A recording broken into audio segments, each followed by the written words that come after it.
Family Jannik মালিক মুজিবুর মালিক ফ্যামিলিদের আটকা হইলো এই ফ্যামিলির সাথে তোরা কোনো যোগাযোগ করবে না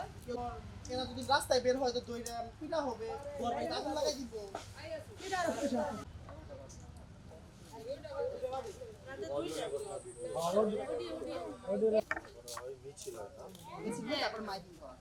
শুধু মসজিদে মাইক দিয়ে না অটো দিয়ে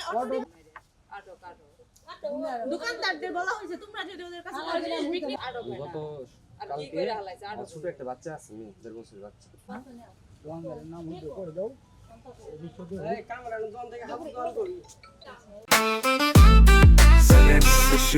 जेनेक्स से शिफ्ट करो लाइफ के लिफ्ट करो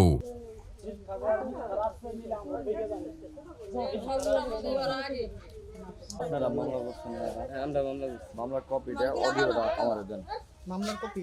এজাহারে এটা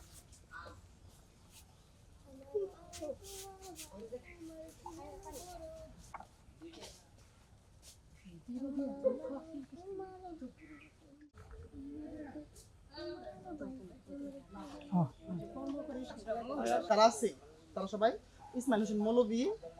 আমরা আমার বাবা মুজিবর এদের সবাই টোটাল কত হিসাব করতে হবে আইডিয়া কি নিয়ে মানে ভাই, আমি ঘটনাটা বলি মনসুর একটা পরিবারের লাইন লাগাই দিতে গেছে ওই মন্টু মিয়া ওই লাইন থেকে ওই মন্টু মিয়ার এলাকার ওইখানে থাকে ওই এলাকার যারে নিয়ে আর কি মেন ঘটনা করলে এরকম মারলে এখন রাখে দেওয়া হইলে এর মধ্যে শুক্রবারের দিন মন্টু মিয়া নামাজ পড়ে যাইতে জুমা নামাজে পড়ে প্রকৃতপক্ষে এটি আসলে তারা প্রতিবেশী, তারা একত্রে বহু বছর ধরে বসবাস করে, তাদের মধ্যে একটা ভুল বোঝাবুঝি। তো এই ভুল বোঝাবুঝি থেকে তাদের মধ্যে যে ভুল বোঝাবুঝিটা আসলে বিরাজমান ছিল সেটি আমাদের পুলিশের হস্তক্ষেপে সেটি সমাধান হয়েছে এবং তারা আমাদের কাছে প্রতিজ্ঞা করেছে এই ধরনের ভুলের মধ্যে তারা আর যাবে না এবং ভবিষ্যতে এই ধরনের বেআইনি কোনো কার্যক্রমে তারা লিপ্ত হবে না। এটি আমরা আমাদের ঊর্ধ্বতন কর্তৃপক্ষকে জানিয়েছি, সবাই এখানে সন্তুষ্টি প্রকাশ করেছে, বিশেষ করে এলাকাবাসী সবাই অত্যন্ত সন্তুষ্টি প্রকাশ করেছে যে পুলিশ এবং অন্যান্য যারা যারা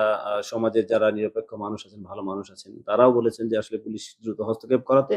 এটি আসলে এই সমস্যাটা সমাধান হয়েছে।